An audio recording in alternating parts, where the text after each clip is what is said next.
Seorang ibu sedang bercerita kepada anak-anaknya. Keluarga kecil ini adalah keluarga yang sudah ditinggalkan ayah mereka sejak mereka masih kecil. Namun Ibu Ruth membesarkan kedua anaknya dengan sangat baik. Kekuatan mereka disandarkan kepada Tuhan. Setiap hari mereka sudah diajarkan membaca dan merenungkan isi Alkitab. Alkitab itu dalam bahasa Simalungun, Bibel, berisi cerita yang sangat menarik bila dibaca dan direnungkan. Terlebih lagi bila dilakukan, akan sangat indah dan menarik karena isinya menuntun kita menjalani kehidupan ini. Setiap hari, Ibu mengajak kami membacanya dan berdoa bersama. Apakah itu belum cukup, Ibu? Belum, anakku. Selagi kalian masih remaja, selalu membacanya, merenungkannya. Cerita itu akan selalu baru setiap hari.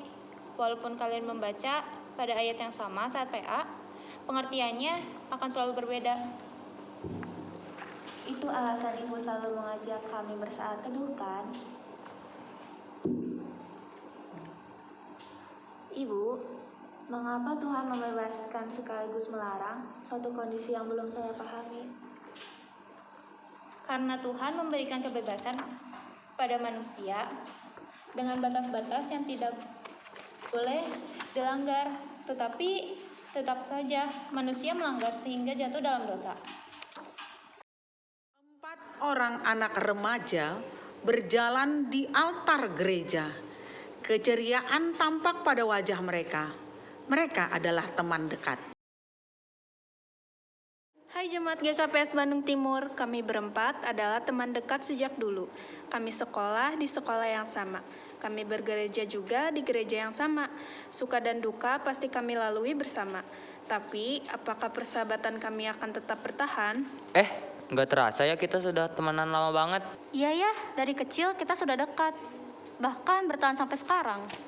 Semoga hubungan persahabatan kita selalu hangat seperti sekarang ya. Tentu dong, tanpa kalian aku tidak bisa menghadapi semua. Mereka saling berangkulan dan tersenyum satu dengan yang lain. Di sudut yang berbeda, muncullah Edo dan menyapa jemaat GKPS Bandung Timur. Hai jemaat GKPS Bandung Timur, lihatlah aku. Aku baru menjadi jemaat di gereja ini. Aku adalah remaja yang tidak berdaya. Aku anak tunggal. Aku memiliki semua. Rumah yang nyaman, uang yang banyak dari orang tuaku, tapi mereka tidak pernah ada bersamaku. Mereka sibuk. Papaku seorang pengacara yang banyak kliennya. Mamaku seorang pengusaha yang selalu sibuk dengan kliennya. Temanku hanya gawai ini. Bahkan, aku bertemu dengan papa mamaku juga hanya di dunia maya. Aku dijauhi oleh teman-temanku karena aku tidak pernah menyapa mereka. Aku jadi malas belajar, kurang semangat merawat diri. Bahkan bila di kebaktian remaja, di gereja aku tidak bisa lepas dari gawai ini. Sehari, aku habiskan waktuku bermain gawai ini lebih dari 6 jam. Aku iri kepada mereka yang bisa ditemani oleh papa dan mamanya di dunia nyata. Aku iri kepada mereka. Aku kesepian, temanku hanya gawe ini. Hanya gawe ini. Hanya ini yang menemaniku. Aku tidak bisa lepas dari. Di hari kelulusan, mereka berempat, ternyata mereka tidak lagi dapat bersekolah di sekolah yang sama. Karena pemerintah memberlakukan zonasi bagi sekolah. Jusia, Ruth, dan Edo bersekolah di SMA yang sama. Sedangkan Nadine dan Nathan di satu sekolah yang sama. Josie pada posisi berdiri di altar sambil membaca, tiba-tiba Ruth ada di belakangnya. Hai Josia, kamu bersekolah di sini juga. Akhirnya kita sekolah lagi. Iya ya, tapi Nadine dan Nathan kan tidak satu sekolah lagi dengan kita. Apa ya kita masih bisa seperti dulu?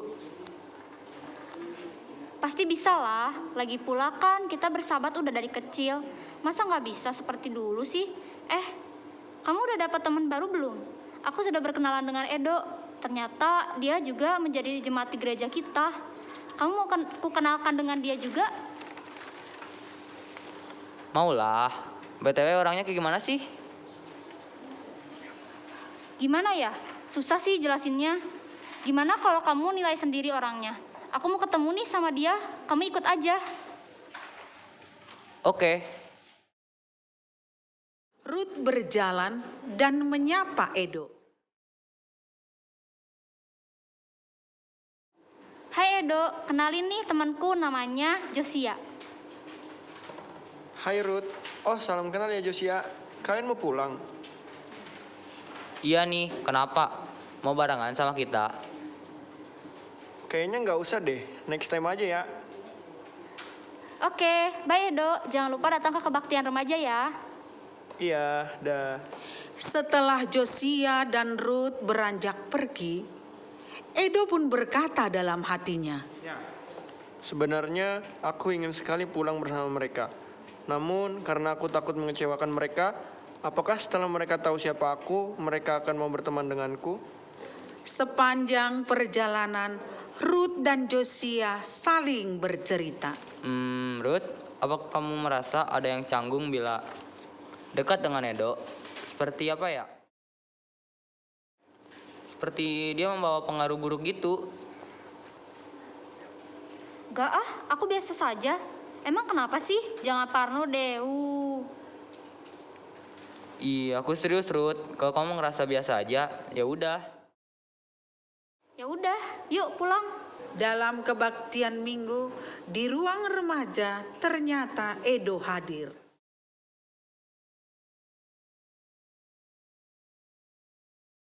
Josia, Nathan, dan Nadine datang bersamaan kebaktian remaja. Kebaktian sudah akan dimulai sehingga mereka tidak duduk bersama seperti biasanya.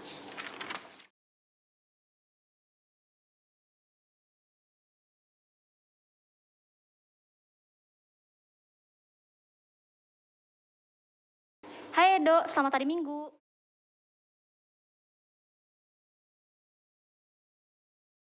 Edo, kebaktian akan dimulai. Matikan HP-mu. Pembimbing remaja akan menegurmu nanti. Sudah biasa, maaf aku tidak bisa. Sampai kebaktian hampir selesai, Edo tidak pernah memperhatikan jalannya kebaktian. Dia hanya bermain dengan HP-nya. Sudah diingatkan oleh pembimbing remaja, tidak digubrisnya. Di tengah kebaktian, Edo diperingatkan oleh pembimbing remaja untuk mematikan HP. Tapi Edo mengabaikan. Akhirnya HP Edo diambil. Edo langsung emosi dan langsung pulang tanpa pamit kepada Ruth dan meninggalkan ruang remaja. Merasa ditinggalkan begitu saja oleh Edo, Ruth kemudian menghampiri sahabatnya. Emang enak dicuekin? Josia dan teman-temannya meninggalkan altar di rumah Ruth. Saat mesbah keluarga, Ruth terlihat pendiam, seperti ada yang dipikirkan. Tidak biasanya adikmu seperti ini. Dek, kenapa kamu jadi pendiam seperti ini? Ada yang dipikir ya? Ibu, kakak, aku merasa ingin mendoakan temanku Edo. Sepertinya Edo memerlukan sahabat yang mampu menariknya dari ketergantungan HP. Apakah Edo tidak punya teman? Apakah penampilan Edo berantakan? Apakah ia sering marah-marah bila kehabisan kuota? Wah, jangan-jangan dia kecanduan HP ya. Itulah kak, aku ingin mendoakannya. Tapi sahabatku Josia, Nathan, dan Nadine sepertinya tidak suka bila aku dekat dengan Edo. Bahkan mereka merasa aku menjauhi mereka hanya karena Edo. Padahal aku hanya ingin menjadi sahabat baginya. Menjadi sahabat bagi orang lain, Ibu bangga padamu, Nak.